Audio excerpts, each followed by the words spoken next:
नमस्कार, hornbill TV देख रहे हैं आप। मैं हूं आपके साथ विशाल। कर खबरों की शुरुआत करेंगे। केदारनाथ की विधानसभा सीट पर होने जा रहे उपचुनाव को लेकर कांग्रेस ने अपनी तैयारियां तेज कर दी हैं। वहीं पूर्व सीएम हरीश रावत ने कांग्रेस की जीत का दावा करते हुए कहा है कि चुनाव लड़ने का नहीं, अब लड़ाने का समय है और आशीर्वाद देने का भी समय है। केदारनाथ में भाग्य की देवी और भगवान शिव दोनों ही कांग्रेस पार्टी पर प्रसन्न हैं। भगवान शिव, अब चुनाव लड़ने का एक समय होता है। और उसके बाद अब लड़ाने का समय है, आशीर्वाद देने का समय है। और मगर केदारनाथ में भाग्य की देवी और भगवान शिव दोनों हम पर प्रसन्न हैं और केदारनाथ कांग्रेस जीत रही है। इसलिए घबराए हुए चीफ मिनिस्टर ने जो बिजली का बोझ जिससे सारे घर, सारा उत्तराखंड त्रस्त है, उसको थोड़ा कम करने का फैसला लिया है। तो ये स्वीकारोक्ति है कि जो है कांग्रेस अब जो चुनाव हो रहे हैं उनमें जीतने जा रही है। बीजेपी की राज्यसभा सांसद कल्पना सैनी ने हॉर्नबिल टीवी से खास बातचीत में कहा है कि बीजेपी दुनिया की सबसे बड़ी पार्टी है और लोग पार्टी की नीतियों पर प्रभावित हैं। लिहाजा हजारों लाखों लोग बीजेपी ज्वाइन कर रहे हैं। राहुल गांधी के बयान पर उन्होंने कहा है कि राहुल गांधी देश के बाहर जाकर भारत की बुराई करते हैं, जो कहीं से भी सही नहीं है। उत्तराखंड और केंद्र सरकार सभी वर्गों के लिए काम कर रही है। कल्पना सैनी ने कहा है कि 370 खत्म होने के बाद जम्मू कश्मीर के लोग काफी खुश हैं। राज्यसभा सांसद कल्पना सैनी जी हमारे साथ मौजूद है। मैडम, बीजेपी का सदस्यता अभियान काफ़ी ज़ोरों शोरों से चल रहा है। किस रूप में आप देख रहे हैं और किस तरह से इसको आगे बढ़ा रहे हैं? जिस उत्साह के साथ मेरे देश की जनता भारतीय जनता पार्टी की सदस्यता ले रही है, वो हमारे लिए गर्व की बात है, गौरव का विषय है। जी, प्रधानमंत्री जी ने भी सदस्यता ली, फिर उसके बाद मुख्यमंत्री ने ली, और अब आप लोगों को किस तरह का टास्क भी मिला है कि क्षेत्र में जाकर के जनता से आप किस तरह से समन्वय भी कर रहे हैं कि वो आपकी पार्टी से जुड़े? हमारे प्रधानमंत्री जी ने सदस्यता ली, हम सब ने सदस्यता ली। भारतीय जनता पार्टी के बारे में मैं आपको बता देती हूँ। भारतीय जनता पार्टी की सदस्यता 6 वर्ष के लिए होती है। भारतीय जनता पार्टी के अंदर आंतरिक लोकतंत्र जिंदा है। 6 वर्ष के बाद हर सदस्य स्वतंत्र होता है, वो सदस्य रहे या ना रहे। और भारतीय जनता पार्टी विश्व की सबसे बड़ी पार्टी है। स्वाभाविक है कि उसकी सदस्यता भी सबसे बड़ी सदस्यता है। मेरे अपने उत्तराखंड में 10,77,000 सदस्य 19 में थे और ये आंकड़ा निश्चित रूप से दोगुना हो जाएगा, ऐसा जनता के उत्साह से लग रहा है। भारतीय जनता पार्टी में ऐसा कोई टास्क नहीं है, पर बात इतनी ज़रूर है कि भारतीय जनता पार्टी का सदस्य जो आम आदमी बनना चाह रहा है, हम सबको ये जिम्मेदारी है कि हम उसको अपनी पार्टी की वास्तविकता से योग्य, उस अपनी योजनाओं से, अपनी पार्टी की मूल भावनाओं से अवगत कराएं। ये टास्क है हमारे पास। हमारे पास सदस्यता तो व्यक्ति स्वतः लेता है, और इससे भी बड़ी बात, भारतीय जनता पार्टी में सबसे बड़ा जो होता है वो भारतीय जनता पार्टी का कार्यकर्ता होता है। जी, मैडम, लगातार ये भी देखा जा रहा है कि जिस तरह से राहुल गांधी देश के बाहर जाकर के बयानबाजी करते हैं, हालांकि उनकी आलोचना भी होती है समय समय पर, आप उनकी बातों को किस तरह से देख रहे हैं? क्योंकि आरक्षण को लेकर के भी उन्होंने एक समाज के लिए बोला है कि आरक्षण खत्म करेंगे। राहुल गांधी आज नहीं, बाहर जाकर सदा देश की आलोचना करते रहे हैं। देश विरोधियों के को अपनी बातें सुनाते रहे हैं और सुनते रहे हैं। अनेक बार उनके विषय में बोला गया है, पर शायद उन्हें फर्क नहीं पड़ता। वो बाहर जाकर भूल जाते हैं कि वो भारत के नागरिक भी हैं, भारत के एक जिम्मेदार व्यक्ति हैं, लोकसभा के विपक्ष के नेता के रूप में। ऐसे में आपका क्या कहना है कि किस तरह की कार्रवाई होनी चाहिए अगर देश के बाहर जाकर कोई देश की शक्तियों को इस तरह से कहेगा तो? भारत हम सब के लिए हमारे अपने व्यक्तित्व से ऊपर है। वो देश है हमारा। हमें उसकी गरिमा के खिलाफ कुछ भी कार्य करने का किसी भी व्यक्ति को कोई अधिकार नहीं।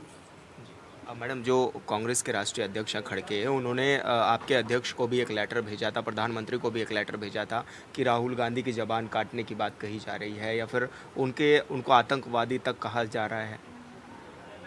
देखिए, व्यक्तिगत विचार तो किसी के कुछ भी हो सकते हैं। भारतीय जनता पार्टी ने उनके विषय में ऐसा कुछ नहीं बोला, पर जो उन्होंने भारत की गरिमा के विपरीत कार्य किए, उसकी निंदा हमने की है, करते रहेंगे और हर हाल में की जाएगी जब जब वो भारत के विरुद्ध में कोई कार्य करेंगे। जी, मैडम, राज्यसभा सांसद हैं आप, लगातार राज्य के पक्ष में बात भी करती रहती हैं, तमाम मुद्दे भी आप लोग उठाते हैं।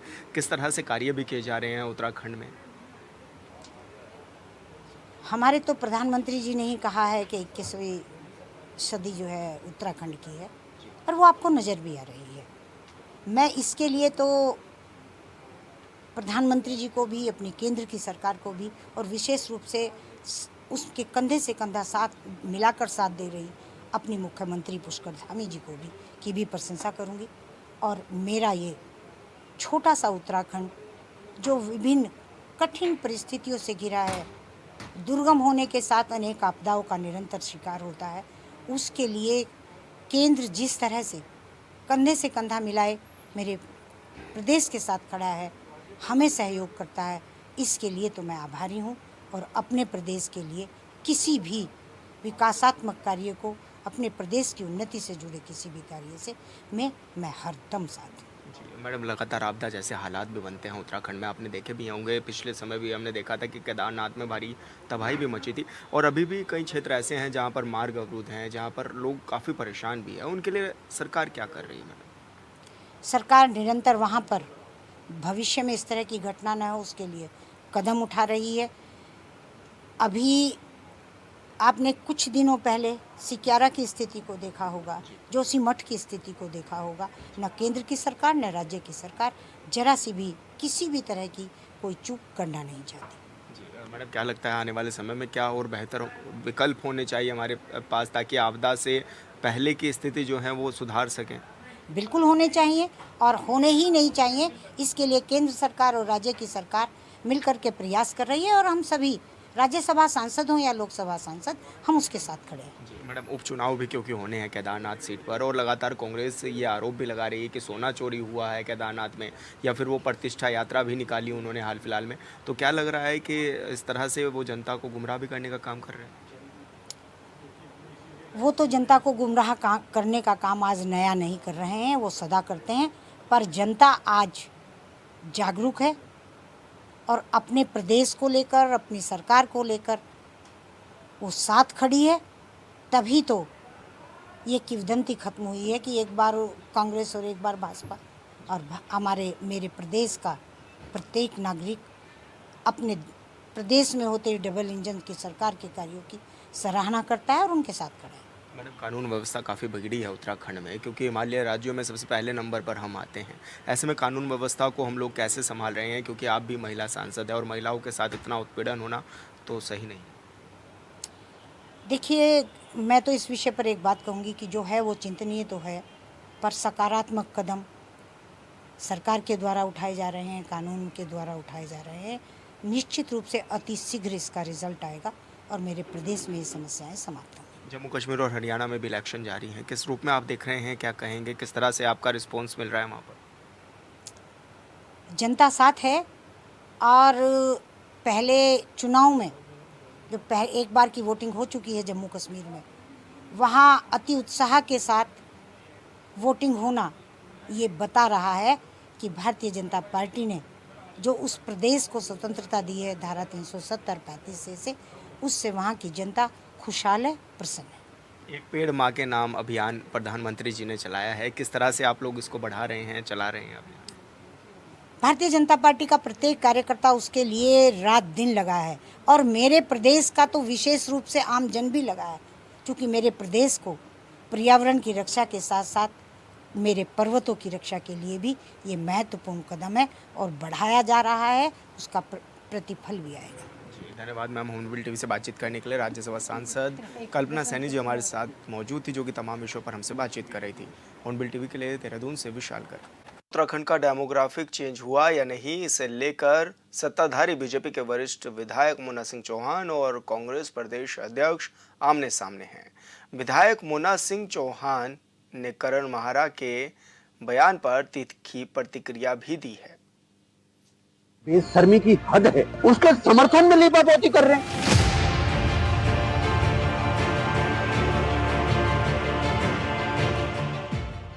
देवभूमि में डेमोग्राफिक चेंज पर कांग्रेस प्रदेश अध्यक्ष करण मेहरा का बयान सामने आते ही एक बार फिर पछुआ दूर का सियासी पारा चढ़ गया।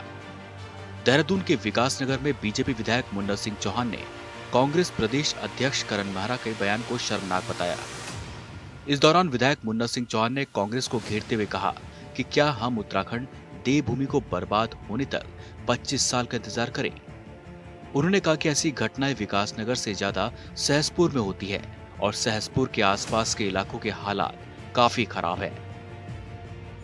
बेशर्मी की हद है। रात को जो घटना हुई और आज जो रात को घटना में कही तो सही साबित हुई, वो दोनों अपराधी गिरफ्तार हो गए और उस नाबालिग बच्ची ने आपी बीती बयान की। मैं उसमें डिटेल्स में नहीं जा रहा हूं क्योंकि उस मर्यादा का मैं पालन करूंगा। बजाय उस पे चिंता जाहिर करने के, बजाय उसको कंडेम करने के, उस घृणित कृत्य को, लेकिन उसको जस्टिफाई कर रहे हैं, उसके समर्थन में लीपापोती कर रहे हैं और कह रहे हैं 25 साल से जनगणना के आंकड़े नहीं आए। मेरा नहीं है बयान, ये उनका है। तो इसका मतलब उत्तराखंड की देवभूमि का 25 साल हम इंतजार करें बर्बाद होने के लिए। यहाँ के सामाजिक व्यवस्थाओं को, इस देवभूमि के मर्यादा को तार तार होने के लिए कांग्रेस के मुताबिक 15 साल हम आंख बंद करके इंतजार करें और ये घृणित कार्य सारे होने दें। विकासनगर विधायक लंबे समय से देवभूमि उत्तराखंड में डेमोग्राफिक चेंज की बात कहते आ रहे हैं। साथ ही देवभूमि के स्वरूप से छेड़छाड़ करने वालों पर सख्त कार्रवाई की बात भी कही जा रही है। इसी बीच कांग्रेस प्रदेश अध्यक्ष करण मेहरा का डेमोग्राफिक चेंज पर बयान सामने आता है। करण मेहरा ने अपने बयान में क्या कहा है, जिक्र करेंगे। मुन्ना सिंह चौहान का क्या कहना है, ये समझना बहुत जरूरी है। बजाय इन घटनाओं की निंदा करने के लिए, बजाय इसका विरोध करने के, कांग्रेस पार्टी मंच सजा करके और इसके समर्थन में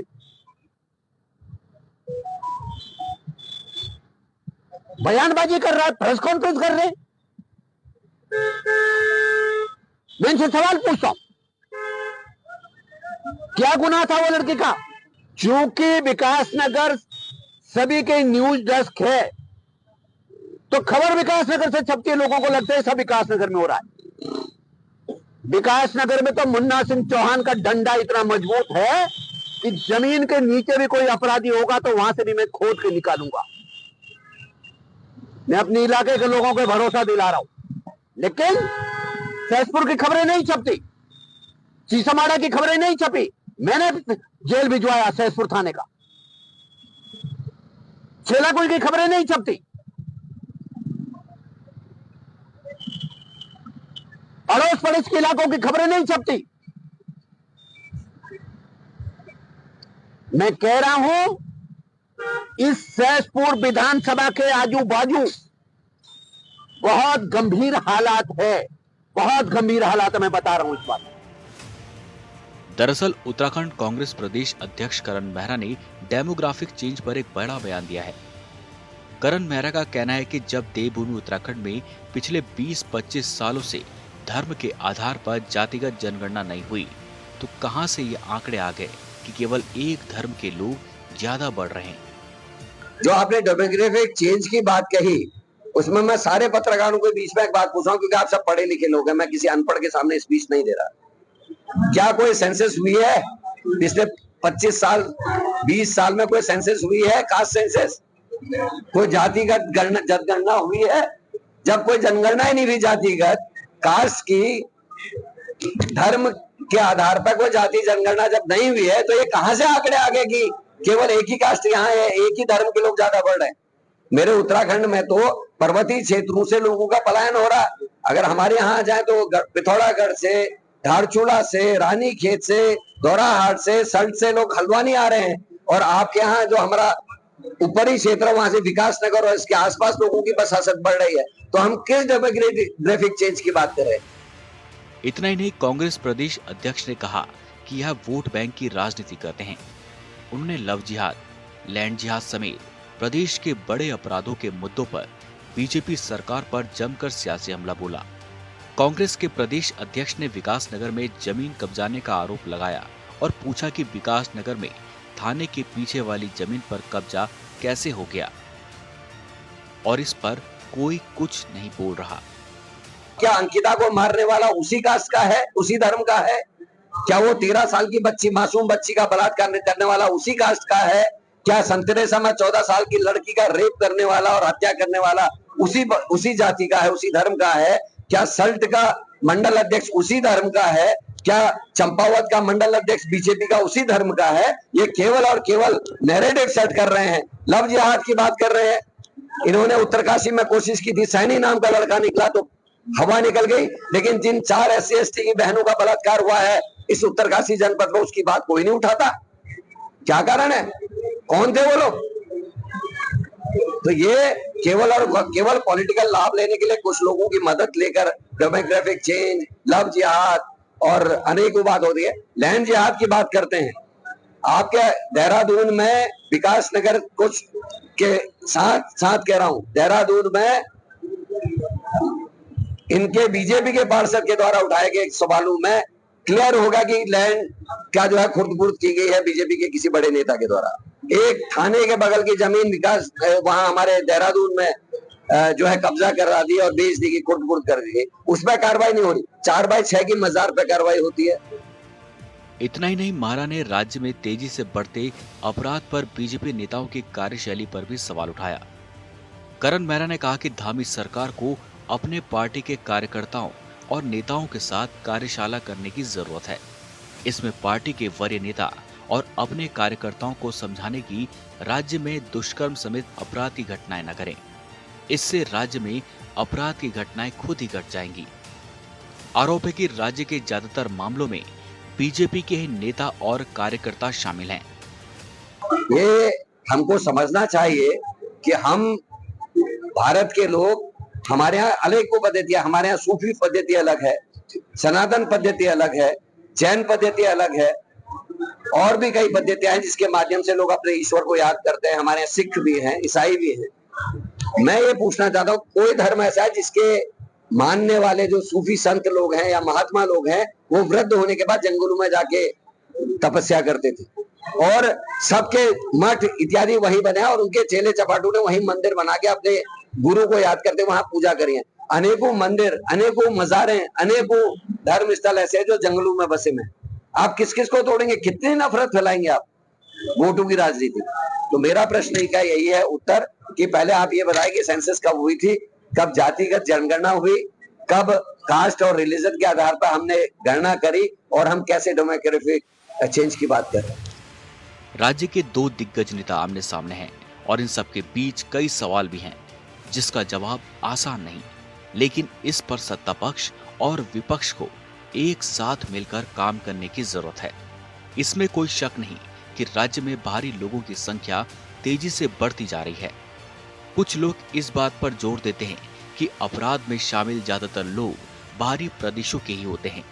इसमें कोई शक नहीं कि मैदान से लेकर पहाड़ तक की जमीनें दूसरे प्रदेश के लोग खरीद रहे हैं, जिसे लेकर एक कानून की सख्त जरूरत है ताकि पहाड़ के मूल स्वरूप से छेड़छाड़ न हो।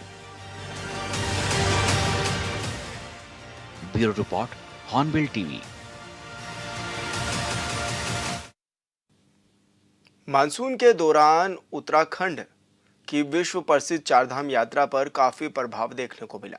बरसात में पहाड़ों पर हो रहे लगातार लैंडस्लाइड, टूटी सड़कों की वजह से यात्रा को रोक रोक कर चलाना पड़ा था, लेकिन अब यात्रा सुचारू रूप से शुरू हो गई है। बता दें कि अभी तक 35 लाख से ज्यादा श्रद्धालुओं ने चारधाम में दर्शन किए हैं। वहीं सरकार ने यात्रा को फिर से सुचारू कर दिया है, जिसको देखते हुए इस बार भी ये उम्मीद जताई जा रही है कि चारधाम यात्रा का रिकॉर्ड इस बार फिर श्रद्धालु तोड़ेंगे।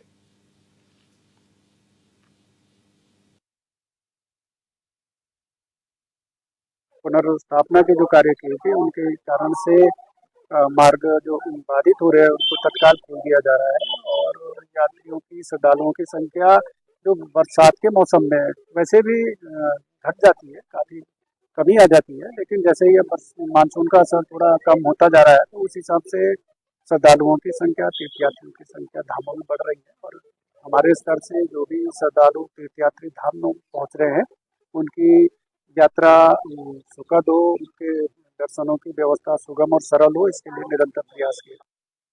मानसून के आधिकारिक विदाई से पहले एक बार फिर से उत्तराखंड में मौसम बदलने का अनुमान जताया जा रहा है, जिसके चलते पहाड़ से लेकर मैदान तक तापमान पर असर देखने को मिल सकता है। हालांकि 2 दिन चटक धूप खिलने से गर्मी खूब परेशान करेगी, खासकर मैदानी इलाकों में आम जनमानस को उमस भरी गर्मी का सामना भी करना पड़ेगा। वहीं मौसम विज्ञान केंद्र की तरफ से जारी पूर्वानुमान के अनुसार 24 सितंबर तक प्रदेश भर में सभी जिलों में मौसम शुष्क बना रहेगा। इसके बाद 25 और 26 सितंबर को हरिद्वार और उधमसिंह नगर जिले को छोड़कर अन्य सभी जिलों में कुछ हिस्सों में तेज गर्जना के साथ बारिश होने का येलो अलर्ट भी जारी किया गया है।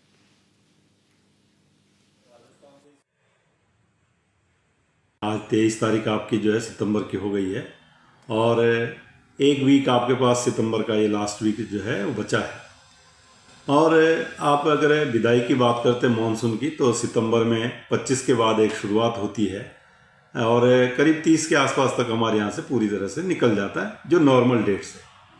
अभी जो एक्टिविटीज़ है काफ़ी कम चल रही है, आप देखेंगे 20-21 में और 22 में या इवन 19 में भी जो है तो 4-5 दिन ऐसे हो गए, करीब 4 दिन आसपास जो है जिसमें कि ऑलमोस्ट ड्राई चल रहा है या आइसोलेटेड टाइप एक्टिविटी थोड़ी मिली है। और अभी 2 दिन आगे भी देखें, आज 23 है, कल 24 है, तो इसमें भी कोई एक्टिविटी खास दिखती नहीं है। छुटपुट एक्टिविटी आप कह सकते हैं, आइसोलेटेड टाइप जो है कुमाऊं रीजन है या अंदर के डिस्ट्रिक्ट्स है या एक दुका जगह और भी जो है थोड़ा बहुत डेवलपमेंट जो है क्योंकि हीटिंग हो रही है। और फिलहाल इस बुलेटिन में इतना ही। आप देखते रहिए हॉर्नबिल टीवी। नमस्कार।